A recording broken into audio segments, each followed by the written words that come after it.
Okay, this is bigger than I think anybody really realizes. Liz Cheney, there is enough evidence based on this January 6th report led by Barry Loudermilk, the committee that was involved in investigating all the January 6th corruption. There is enough to put Liz Cheney in some serious trouble. And I'm talking maybe even behind prison bars. This is absolutely monumental. I have the entire breakdown for you. I also have the actual screenshots of the text messages between Liz Cheney and star witness Cassidy Hutchinson and Alyssa Farah. You got to strap in here. This one's huge. This is so big that even Donald Trump, our president-elect, just posted this. Well, it was 2 a.m. Today on the 18th. He said, Liz Cheney, I posted this on X as well. Follow me on X. Liz Cheney could be in a lot of trouble based on the evidence obtained by the subcommittee, which states that, quote, numerous federal laws were likely broken by Liz Cheney, and these violations should be investigated by the FBI. Thank you to Congressman Barry Loudermilk on a job well done, as well as Greg Kelly from Newsmax. So I want to just break this down. Again, if you're wondering what the heck's going on, as usual, the propagandist woke fake media doesn't cover any of this. Are you seeing this on CNN, ABC, NBC, MSNBC? Of course you're not. That's why I'm going to bring it to you. So this is the interim report on the failures and politicalization of the January 6th Select Committee. Remember, they all thought we were conspiracy theorists. Holy mackerel. Wait till you see what I share with you. The 118th Congress, December 17th. This came out yesterday. Here's the sort of timeline, and then I'm going to actually break it down. So here's the timeline of what has really been uncovered here. Cassidy Hutchinson, who was the deputy chief of staff of Mark Meadows at the time of the quote-unquote insurrection, does 3 interviews with the January 6th committee. Alyssa Farah connects Hutchinson. Alyssa Farah is from The View. Connects Hutchinson with Liz Cheney, or as I like to call it, the spew, because that's really what it is. She connects Hutchinson with Liz Cheney, and they start directly communicating, which is a blatant ethics violation. She even shows a conversation that she had with her personal counsel attorney. Holy macadamia nut, I've got receipts. Stick around. Liz Cheney convinces her to replace her lawyer with a liberal activist. Hutchinson does her 4th interview in which she begins making all of her outlandish claims to the committee. Those claims turn out to be false. As a matter of fact, let's show you the quick clip for the January 6th committee at the time. Check this out. Very angry response to that. Tony described him as being irate. The president said something to the effect of, "I'm the effing president. Take me up to the Capitol now." To which Bobby responded, "Sir, we have to go back to the West Wing." The president reached up towards the front of the vehicle to grab at the steering wheel. Mr. Engel grabbed his arm, said, "Sir, you need to take your hand off the steering wheel. We're going back to the West Wing. We're not going to the Capitol." Mr. Trump then used his free hand to lunge towards Bobby Engel. And when Mr. Ornato had recounted this story to me, he had motioned towards his clavicles. And was Mr. Engel in the room as Mr. Ornato told you this story? He was. It's hard to believe that all of that, what this report proves and what the text messages I'm about to share with you proves, that all of that was simply a performance. It was all premeditated, pre-rehearsed, and Liz Cheney was the one who essentially coached her on how to speak. It's amazing. These claims turn out to be false. The January 6th committee deletes over 1 terabyte worth of data before the new GOP majority took over. Now, this is important. You might be saying, I have no idea what you're talking about. I'm not a technical person. The fact that these claims are all false. Remember, this was the number one advocacy and talking point of the radical extreme left, Kamala, Biden, Obama, the rest of them, the Soros cabal. They were all saying How can you vote for somebody? Even Sam, the most mundane human being on earth, pseudo-intellectual Harris, says the only reason that anybody needs is this guy tried to overthrow the government. So they used this. This was their arsenal. This was their only fodder for communicating misinformation. You want to talk about communicating misinformation? For lying to the American public is more apt, to try to dissuade and interfere with an election. I mean, this is a scandal of magnificent proportions. And I don't mean magnificent in a good way connotation. I mean in the most worst, evil, maniacal, diabolical fashion imaginable. Now, if you're saying to yourself, Nez, I'm not a technical person. What's a terabyte? A terabyte is a lot, okay? It is essentially 1,000 gigabytes. And so that's a lot of data. Just all you need to know is that's a ton of data. And the fact that they deleted this before the new GOP majority takes over is absolutely the most egregious. So basically, Liz Cheney committed criminal witness tampering in order to derail President Trump. This is the real crux of the entire issue. This is what it's all about. That's essentially what this all boils down to. And she should be absolutely prosecuted to the fullest extent of the law. Let me know what you think in the comments down below. The fact that the president, our president, President Donald Trump, posted that on Truth Social, there's no way he would have posted that if he didn't think, or he didn't get the right kind of intelligence that really confirms everything that I'm about to tell you right now. Okay, check this out. So just a little more context on this. Strap in. This is big.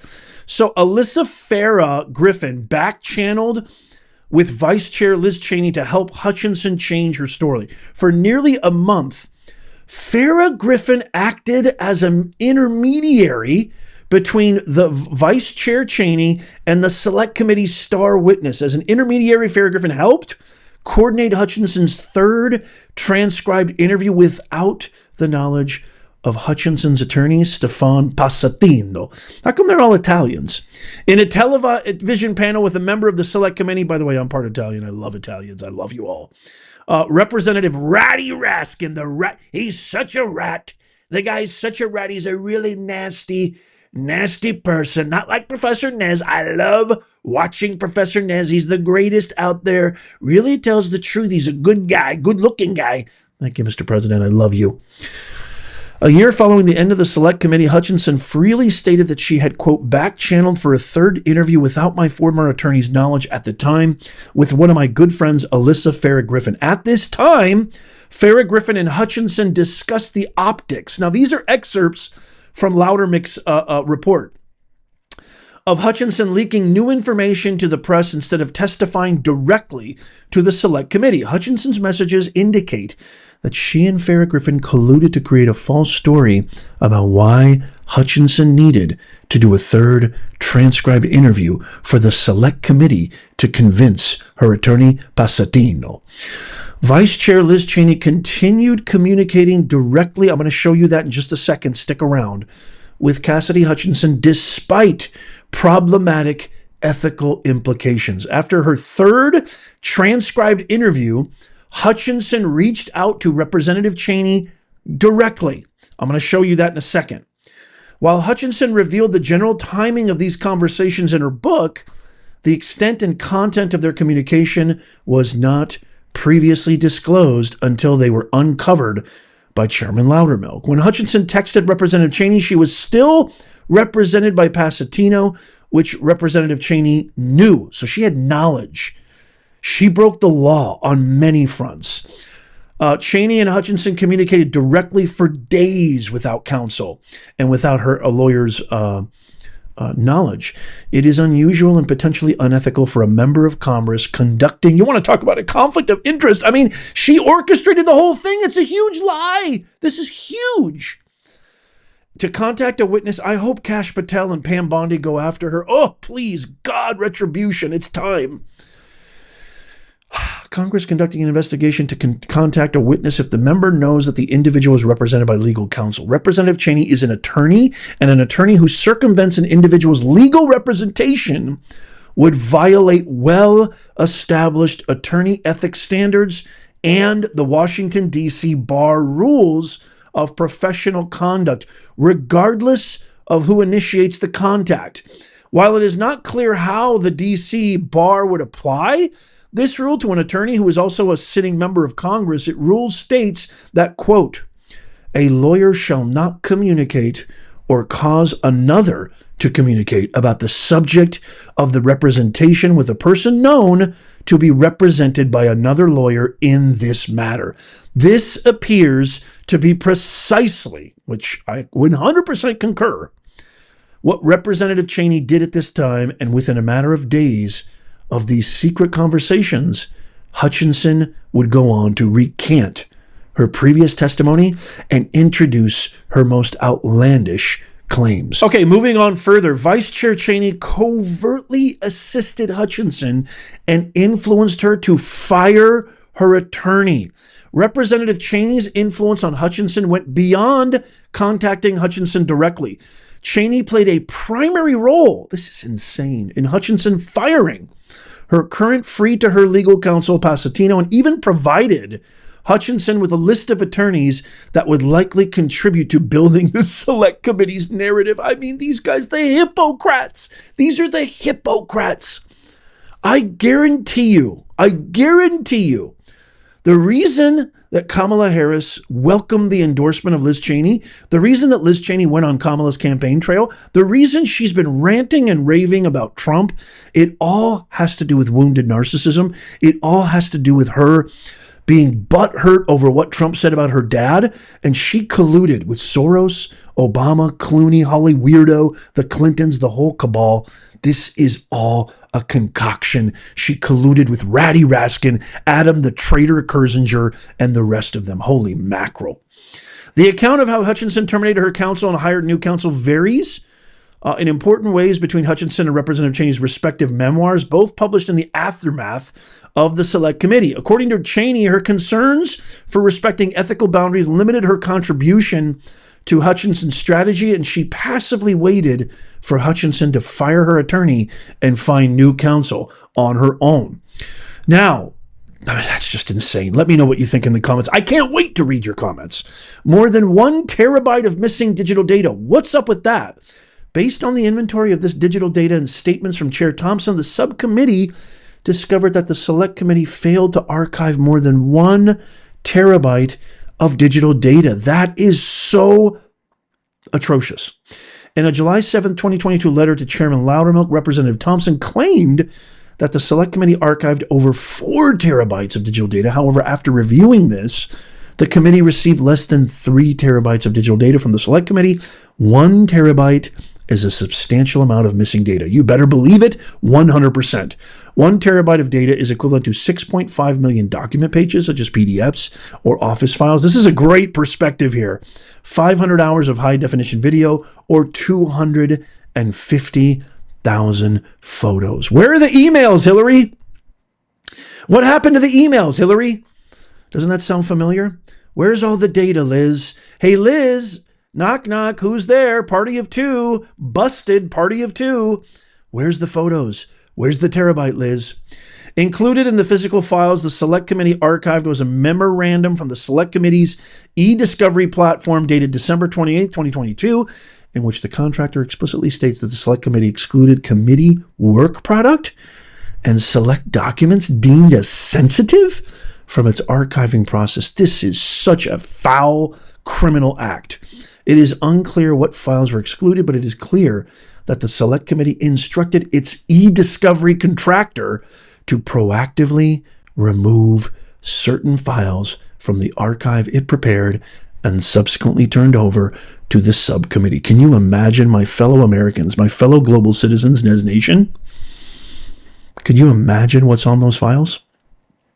I wonder if there's any way that Kash Patel and Pam Bondi can retrieve that. I think that would be an absolutely day of retribution, a day of divine justice to show the world who these hypocrites really are. I want you to see these texts between Hutchinson and Alyssa Farah. Alyssa Farah is in the gray bubbles and Cassidy Hutchinson is in the blue. She says, I know you're busy, but is there a chance you've touched base with anyone regarding what we talked about Tuesday night? She says, hey, yes. So I reached out to Liz. This is so incriminating. She agreed to keep our convo totally confidential. She said she admires you. Of course she does. And could tell that you wanted to do the right thing from your testimony. Her one concern was so long as you have counsel, she can't really ethically talk to you without him. But what she suggests is a follow-up with you, with your lawyer that she and Dan, that's Dan Scaravino, George, can lead, probably can do without other members and Tim. Does that help at all? I can tell she really wants to work with you and just to try and figure out the right way to do it. And her last text message says, I mean, do you really think it's actually of interest of her at this point, or is it moot? And then Farah says, okay, that was Liz's direction. How do you feel just about doing with Stefan, who's her lawyer, but answering more questions? You can handle yourself, and he's just there as a figurehead. Cassidy says, basically give ultimatum, we'll come back, but we need assurances she won't be called in live, which I don't think they'll give. Or if you won't give us an assurance, reissue a subpoena. He's not against me complying. He's actually sort of willing to do it because he thinks it builds my credibility as a witness, but he wants just enough from the committee to balance out the public backlash from the lawsuit and to frame me as super compliant, respectful of congressional subpoenas. He's going to call Dan George this afternoon. Can you tip off Liz or Dan and see their thoughts? And then Alyssa says, yeah, that all makes sense. I actually agree with Stefan's approach and think it's accomplished everyone's goals. I'm happy to tip Liz off. And for what it's worth, I don't think you're close to front in line to testify live. But it might be worth asking for the commitment. My guess is Stefan cares about protecting Trump. Your issues were more with Meadows and folks around him, and you were simply being honest. She corrected herself. Exactly. He doesn't want me to stonewall the committee now over this. I think he wants to balance the perception in Trump world if I just go back voluntarily versus under subpoena. My God, this is insane. What do you guys think so far? But wait, there's more. Here it is between her and Liz Cheney. Now, this is where it gets juicy. So she's texting Liz Cheney here. Again, this is Cassidy Hutchinson. She says, hi, this is Cassidy. I'm sorry for reaching out this way, but I was hoping to have a private conversation with you soon if you're willing to. Now, look at her response. This is incriminating. This is against the law. This is illegal. And as an attorney, she should know better. She says, I would be happy to. Let me know what time works for you. She should have said, I absolutely cannot meet with you. I absolutely cannot talk with you. Please don't contact me again. This is a conflict of interest. You need to talk to your attorney. I am the one who's the head of this committee investigating this, and it would be a conflict of interest. But does she do that? Of course not. Because what have they been doing over the last 4, 10, 8 years? They've been trying to dismantle, derail, defame, assassinate our president, Trump. America, we dodged a serious bullet. And then Cassidy says, I'm free all day for a call or in person, whichever you prefer. I really appreciate this. And then there's a missed call. And then Liz Cheney says, give me a call when it's good for you. She says, is now okay? And then Liz Cheney says, we'll call shortly. Sorry, got stuck on another call. Now, here is the most incriminating thing ever. She texts a screenshot of her conversation with her attorney, which I know is a little bit blurry, Stefan Passatino, who says, with DOJ refusing to hold Mark and Scavino in contempt and with the committee talking about you to the press again, I don't see why we do anything more with them. There is a small element of risk to refusing to cooperate, but I think it's the best moves for you. Do you agree? Cassidy says, do they reach out with a live hearing? I don't want to gamble with being held in contempt, Stefan. I'm sorry, but I just don't think I can do it. He responds, they have not. So she sends this screenshot to Liz Cheney. And that is where the correspondence ends. But the damage is done. The damage is done. And all I can think about, if you notice the thumbnail for this video, are those January 6 prisoners who've been there without any due process, who've been there illegally, who've been held, incarcerated, while illegal criminal migrants that Biden and Kamala have let into our country, giving them free reign, the red carpet. It's just absolutely mind-boggling. What's beautiful about this is that it's finally coming to light. But the tragedy is the damage has been done. The trauma has been done. The distrust that's been sown into the American public, it's irrevocable. I don't think anybody can trust these people ever again. I know I can't. I don't think anybody can trust this government again until Trump really, really drains the swamp. I mean, we got to talk about a legendary Elon Musk style state-of-the-art draining system, a rocket draining system, if you will. This is just one of those things that it's kind of bittersweet. It's very bittersweet. I feel for all the families of those J6 prisoners. I feel for all those J6 prisoners and all their relatives. And I hope to God that justice will finally come to fruition and that Liz Cheney gets what she deserves. She deserves to sit behind bars. She has lied to the American public. Not only has she lied, but she has architected a major, major deceitful scandal of epic, magnificent proportions, of the likes that we haven't seen in ages. All for one reason, because her stupid little smarmy, pathetic ego was wounded when Trump said that about her dad. This is what this all stems from. This is what it all stems from. So I can't wait to get your thoughts on this. Let me know what your thoughts are in the comments down below. Don't forget to check out these videos coming up right here. If you haven't, tap my face right there to subscribe and follow. It's absolutely free. And as always, may God bless you and may God bless the USA. I'll see you soon.